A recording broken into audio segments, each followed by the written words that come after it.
Hi, my name is Dr. Karen Bender, and I'm going to share with you 3 common household items that could be affecting your hormone levels. The reason why these items could be disrupting your hormones is because they have ingredients in them that are called endocrine disruptors. So let me break that down for you. Your endocrine system is a system in your body that is responsible for making hormones in your body. So many people think of hormones as estrogen and testosterone, which is true, these are hormones.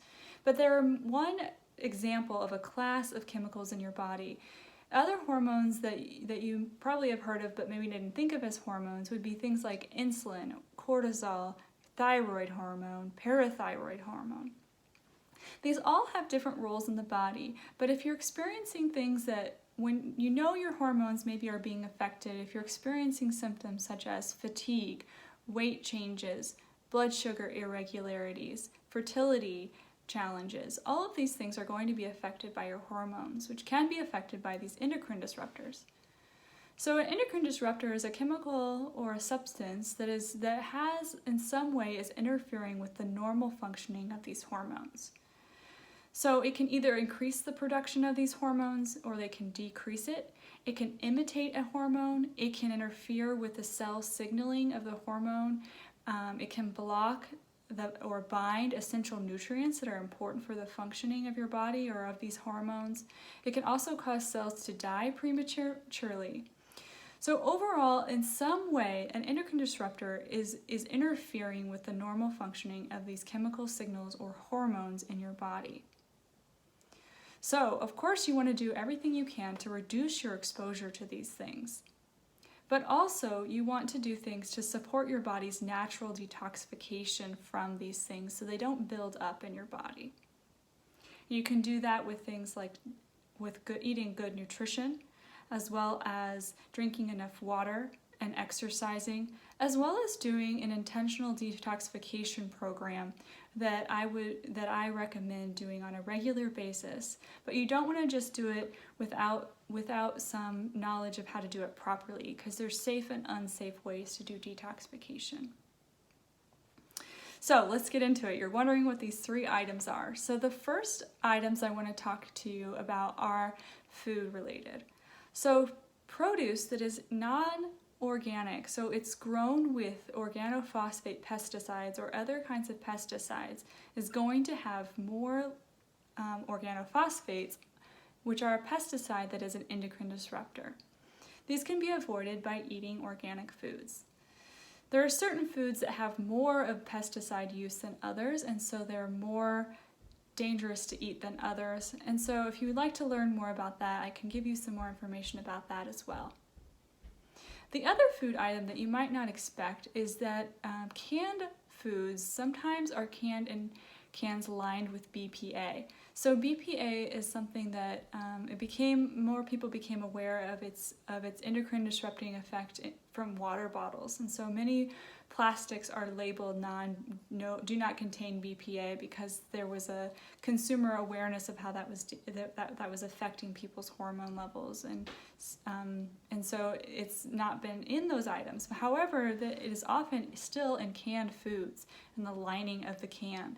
So unless it says on the label that it does not contain it, you can assume that it does, and so you want to just pay attention to that when you're buying canned food items. The second thing that I want to talk about is fragrances found in personal care products. So these can contain phthalates, which is another endocrine disruptor. And they can be found in lotions, perfumes, shampoo, soaps, things that you put on your skin. They often are labeled as fragrances on the label, but that usually means that they have phthalates in them, which is an endocrine disruptor. Of note, understanding that personal care products are mostly not regulated in the United States in terms of the ingredients that are put in there. And there's many ingredients that have been outlawed in other countries, such as those in Europe, that have found that acknowledging how these are dangerous. Because if you think about it, your skin is your largest organ and it's very absorptive. So you really kind of want to think, like, if I wouldn't want to put this in my food, if I wouldn't want to eat this item, do I really want to put it on my skin? So trying to buy products that are more natural and have fewer chemical components in them is going to reduce your exposure to phthalates. Also understanding that in a lot of fragrances such as room sprays or plug-ins that you can put in your wall with fragrances, those also often have endocrine disrupting properties to them and should be avoided as much as possible, and instead use natural fragrances like those from essential oils if you want to have a spray and that you just for a room spray or something like that. The last thing is cleaning items. So household cleaning items, things you use to clean your bathroom, those or your house, your floors, all of these, they often can have glycol ethers in them, which is another endocrine disrupting chemical. And so it's best to avoid harsh chemicals when cleaning your house. A lot of times you can just use simple soap and water and add some essential oils for fragrance as well as antibacterial properties. So just consider looking at what you're using for cleaning your house, and trying to use less toxic things can really help to reduce your exposure to endocrine disruptors. So overall, there's many other items I'm not going to go into right now. I don't want to overwhelm you, but just thinking about those three things, like what you clean your house with, what you put on your body, and what you put in your body as far as food, and trying to do things to help reduce your exposure to those endocrine disruptors are going to help your body function better. So if you're interested in learning more about this and want to figure out ways and get a little bit more guidance of how to reduce these exposures as well as support your body in your detoxification from these, I would really like to see you, and I highly recommend that you make an appointment. So the number to call is 860-674-0111, and I look forward to seeing you soon.